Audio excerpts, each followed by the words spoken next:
All right, so Kristine, pretty intense, right? I bet a lot of you out there are watching it closely. Oh, yeah, definitely. It's a serious situation, especially for folks in the Philippines. And, it's not always easy to cut through all the noise and figure out what's actually going on. Exactly. That's why we're here, right? We've been combing through a ton of information. Yeah. We've got real-time updates, stuff coming in from Philippine news outlets, places like Philstar and the Manila Standard, plus Pagasa, of course. Oh, gotta have Pagasa. Absolutely. So, yeah, we're going to try to break all this down, Kristine's path, what's happening on the ground, and, just see where things might be headed. Sounds good. Well, I think one thing that makes Kristine stand out, it's not just your average storm. Like right now, today's the 24th, right? 24th, yeah. October 24th. And it's already reached severe tropical storm status. Right. It even made landfall in Isabela, Northern Luzon. And the forecast models are suggesting it'll keep moving across the region, might even leave the Philippine Area of Responsibility, PAR, by tomorrow afternoon. But here's the thing. Okay. Even if it weakens a bit over land, which is expected, it could actually pick up strength again once it hits the West Philippine Sea. Really? Why would that be? Like, I would think if it's weakening over land. Yeah, it's counterintuitive, right? Yeah. But the West Philippine Sea is pretty warm right now, and that warm water is fuel for these types of storms. Huh. Like throwing gasoline on a fire. Exactly. Plus, the wind conditions, or wind shear, are supposed to be low, so it won't get as disrupted out there. So basically, it has the potential to get stronger after it leaves. Potentially, yeah. It's something to keep an eye on. Okay, so that's not great. What about, what's happening right now? What are we seeing on the ground? Well, reports coming in from Cagayan Province, they're not good. There's major flooding happening. Lots of roads and bridges are impassable because of the Cagayan River overflowing. Jeez. So if you're trying to get around there, I imagine it's... Forget about it. Yeah. And over 3,700 people, they've been evacuated already. Wow, 3,700. Yeah.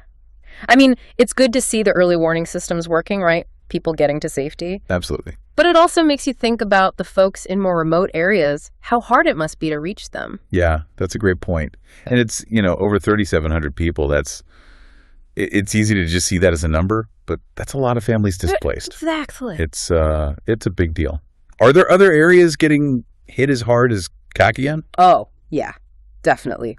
While Cagayan's having a really rough time, it's not the only place. Further south, in Camarines Sur, there's some severe flooding happening and some reports of schools being affected there. Schools? Oh, wow. Yeah. Makes you think about the ripple effects, right? It's not just the kids missing school, it's the whole community.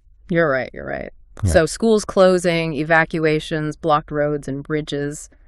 I mean, life is just on hold for a lot of people right now. Yeah, pretty much. And this is all while Kristine's still within PAR with a chance of getting even stronger, potentially. Yeah, that's the thing. What are those wind signals that are up? What are they telling us about what might be in store? Well, the fact that they're up, that in itself says a lot. It means strong winds, rough seas, especially along the coasts and up in the higher elevations.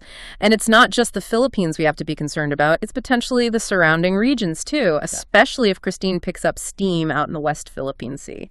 So then that raises the question, if it does strengthen after leaving PAR, how do you prepare for that? Exactly. That's the million-dollar question, isn't it? How do we prepare for and then respond to a storm that could potentially be stronger after it leaves our area of responsibility? It's a tricky situation. For sure. Yeah, it makes things a lot more complicated. So we've got a powerful storm, Kristine. It's already causing a lot of problems. Yeah. Flooding, evacuations. And then there's the potential for it to gain even more strength over the West Philippine Sea. That's something the Philippines and everyone around them is going to have to watch very, very closely. Yeah, absolutely. This is a situation that's going to demand everyone's attention for a while. It's not just about riding out the storm now. It's about figuring out how we prepare for these kinds of unpredictable events in the future. Well said. And I think it really gets to the heart of, how do we build resilience in the face of, increasingly unpredictable weather patterns? It's something we all have to think about, not just in the Philippines, but globally. Couldn't agree more. It's definitely a challenge, but one we need to face head on. Exactly. All right, well, that's our deep dive into Kristine for today. Be sure to check back for updates and, stay safe out there, everyone. Absolutely. Stay safe. And we'll see you next time. See you next time.